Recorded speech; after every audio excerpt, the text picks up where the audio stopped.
Social media पर कुछ videos release होती हैं जिसमें सऊदी अरब की सड़कों पर 3 पैसेंजर एयरक्राफ्ट्स को बड़े बड़े ट्रक्स में देखा गया। जद्दा की सड़कों पर सऊदी एयरलाइंस के 3 बोइंग 777 एयरक्राफ्ट्स को 26 व्हीलर के ऊपर देखकर लोगों ने उसकी वीडियो बनाकर सोशल मीडिया पर पोस्ट करना शुरू कर दी। आगे पीछे कई पुलिस की गाड़ियां और कई क्रू मेंबर इस काफिले को आगे बढ़ने में मदद करते दिखाई दिए। कहीं इस काफिले की वजह से ट्रैफिक जैम्स देखे गए तो कहीं रोड साइड पे खड़े लोग और बच्चे हैरानी से इस मंजर को एंजॉय करने लगे।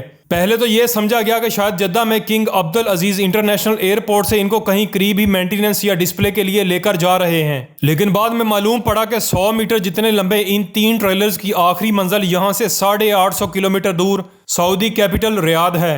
जी हाँ, बोइंग 777 क्या किसी भी एयरक्राफ्ट को रोड के जरिए 850 किलोमीटर भेजने वाला सऊदी अरब अब दुनिया का पहला मुल्क बन चुका है। इससे पहले ये रिकॉर्ड 2004 में यूरोप में बनाया गया, जब एक एयरक्राफ्ट को हीथ्रो एयरपोर्ट से स्कॉटलैंड के म्यूजियम ऑफ फ्लाइट तक भेजा गया। इस सफर में 643 किलोमीटर का फासला था, लेकिन सऊदी अरब ने एक नहीं बल्कि तीन बोइंग 777 को इतने लंबे फासले तक भेजकर एक नया वर्ल्ड रिकॉर्ड बना लिया है। सिर्फ वर्ल्ड रिकॉर्ड ही नहीं बल्कि सऊदी अरब का ये एक सोचा समझा मार्केटिंग स्टंट था जो शायद काफी हद तक कामयाब भी हो चुका है। आइए इस मामले को गहराई तक जाकर ये जानने की कोशिश करते हैं कि आखिर ये सारा माजरा क्या है। काफिले में मौजूद पहले एयरक्राफ्ट का रजिस्ट्रेशन नंबर HZA-KJ है, जिसके बारे में रिकॉर्ड्स बताते हैं कि ये 26 साल पुराना बोइंग 777 है जो 1998 में सऊदी एयरलाइंस को डिलीवर किया गया था। 18 साल तक सर्विस में रहने के बाद इसको ग्राउंड कर दिया गया और पिछले 8 सालों से ये जद्दा एयरपोर्ट पर ही खड़ा था। इसी तरह दूसरे 2 एयरक्राफ्ट भी तकरीबन 18 साल सर्विस में रहने के बाद पिछले 7-8 सालों से ग्राउंड थे। इन तीनों एयरक्राफ्ट ने अपनी सर्विस लाइफ के दौरान 50,000 घंटों तक फ्लाई किया है। सर्विस लाइफ का मतलब है कि जब तक कोई भी एयरक्राफ्ट अपने नॉर्मल ऑपरेशंस परफॉर्म कर रहा हो और उसके बाद बोइंग 777 की सर्विस लाइफ खत्म हो जाती है, यानी इस पीरियड के बाद मैन्युफैक्चरर उसको इस्तेमाल करने से मना करता है। तो क्या इस पीरियड के बाद जहाज ज़ाया हो जाते हैं? नॉर्मली जब एयरक्राफ्ट अपनी सर्विस लाइफ पूरी कर लेते हैं तो इनको एयरक्राफ्ट बोन यार्ड में पार्क कर दिया जाता है। बोन यार्ड बहुत बड़े मैदान को कहते हैं जहां लंबे अरसे तक एयरक्राफ्ट को स्टोर किया जाए, खास तौर पर ऐसे एरिया में जहां खुश्क रेगिस्तान जैसा मौसम हो, और इस किस्म का एरिया ढूंढने में सऊदी अरब को कोई मुश्किल पेश नहीं आई होगी। ऐसे क्लाइमेट में बोन यार्ड बनाने का मकसद वहां खड़े एयरक्राफ्ट को जंग से बचाना होता है, क्योंकि ड्राई क्लाइमेट में मॉइस्चर कम होता है जो कि मेटल के लिए काफ़ी खतरनाक है। बोन यार्ड में पार्क करने से पहले एयरक्राफ्ट के इंजन्स और दूसरे सेंसिटिव पार्ट्स को सील कर दिया जाता है ताकि मिट्टी और नमी से बचाया जा सके। बेशक ये एयरक्राफ्ट किसी काम में नहीं आते, लेकिन फिर भी इनकी मेंटेनेंस करना लाजमी होता है, जैसे कि सफाई वगैरह। सर्विस लाइफ खत्म होने के बाद भी एयरक्राफ्ट में काफ़ी ऐसे पार्ट्स होते हैं जिनकी लाइफ अभी भी बाकी होती है, जैसे कि इंजन, इलेक्ट्रॉनिक्स, लैंडिंग गियर और इसकी सीट्स वगैरह। थोड़ी सी मेंटेनेंस के बाद इन पार्ट्स को बिल्कुल नए जैसा बना दिया जाता है। ये तमाम पार्ट्स निकालने के बाद भी पीछे बचा ढांचा भी फजूल नहीं होता। मॉडर्न एयरक्राफ्ट्स का 90% मटेरियल रिसाइकल हो सकता है। इनमें मौजूद एल्यूमिनियम, टाइटेनियम और स्टील वो मेटल्स हैं जो दोबारा रिसाइकल हो सकते हैं।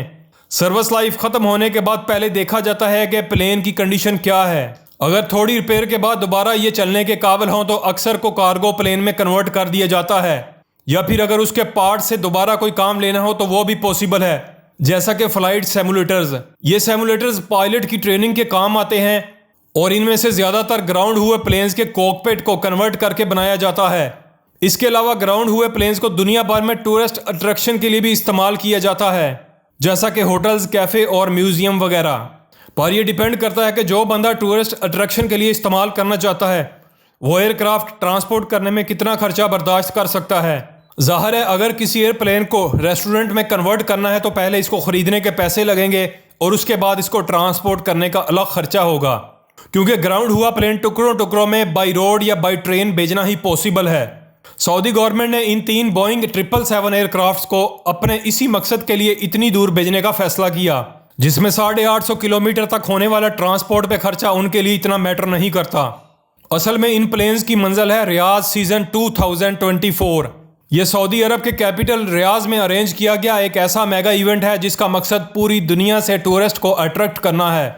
इंटरटेनमेंट, शॉपिंग, कल्चर और स्पोर्ट्स वगैरह। इस रियाद सीजन को मुख्तलिफ 14 जोन में डिवाइड किया गया है, जिसमें Bollywood world, Bollywood city, kingdom arena, wonder gardens, जू, ड्यून्स, स्टूडियो टूर और सबसे नया बॉलीवुड रनवे भी शामिल किया गया है।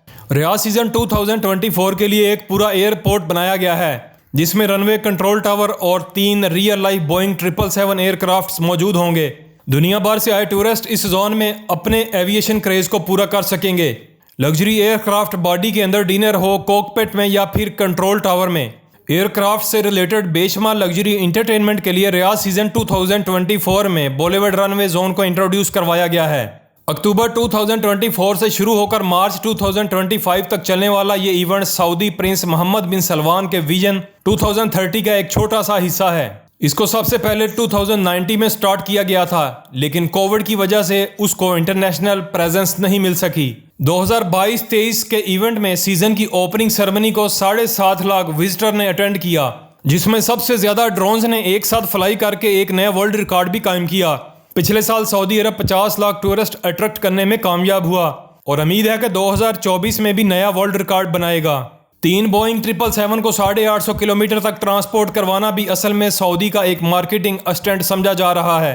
एक ऐसा मार्केटिंग स्टंट जो ना सिर्फ दुनिया भर में रियाद सीजन 2004 को फेमस कर रहा है, बल्कि सऊदी अरब को एक नया वर्ल्ड रिकॉर्ड भी देगा। इन सब बातों की वजह एक ही है कि सऊदी अरब अब बदल रहा है। सऊदी प्रिंस मोहम्मद बिन सलमान के विजन 2030 के तहत उनको सऊदी अरब की आयल से होने वाली कमाई पर से डिपेंडेंसी हटानी है।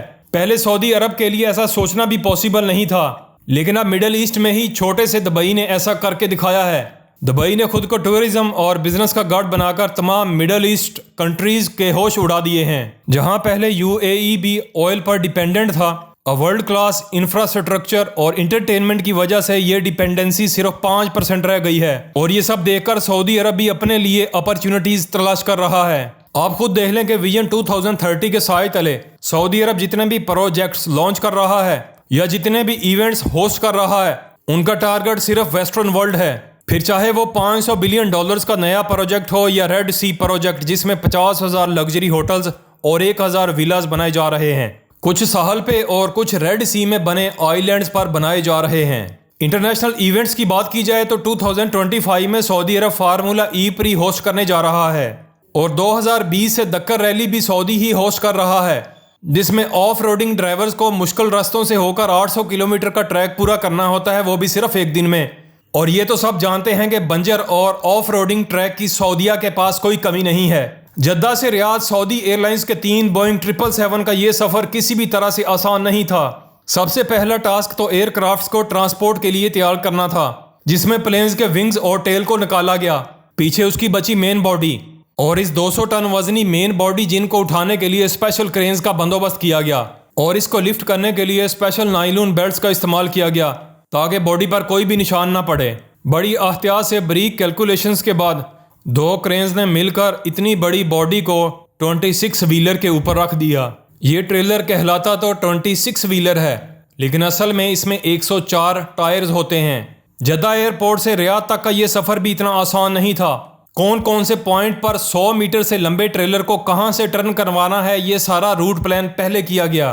कुछ रोड पर नॉर्मल ट्रैफिक को रोड से उतारकर ऑफ रोड ट्रैक से गुजारा गया ताकि कॉनवॉय को मसला ना हो और ट्रैफिक भी चलता रहे। इसी तरह का काफिला 20 की स्पीड से ज्यादा नहीं चलता, क्योंकि इससे तेज चलने से ट्रेलर की लोड बैलेंसिंग बिगड़ सकती है। आगे पीछे पुलिस की गाड़ियों ने स्टार्ट से एंड तक इस काफिले का साथ दिया ताकि रास्ते में ट्रैफिक रुकवाकर पहले इस काफिले को गुजारा जाए। इस पूरे ऑपरेशन में डिसअसेंबली यानी प्लेन के पुर्जे अलग करना, फिर ट्रांसपोर्ट करना और आखिर में वापस विंग्स को जोड़ने में टोटल तकरीबन 10 दिन का वक्त लगा। 10 दिन जिसमें रातें भी शामिल थीं। कुल मिलाकर बात इतनी है कि सऊदी अरब अपने विजन 2030 को लेकर बहुत ज्यादा सीरियस है, जिसके लिए हो सकता है आने वाले वक्त में हमें सऊदी अरब की तरफ से बहुत कुछ देखने को मिले। पर यह सवाल जिसका जवाब अभी तक अधूरा रह गया है कि क्या वाकई सऊदी अरब दुबई की टूरिज्म को टक्कर दे पाएगा या नहीं। आपका वीडियो देखने का बहुत शुक्रिया। मिलते हैं नेक्स्ट वीडियो में।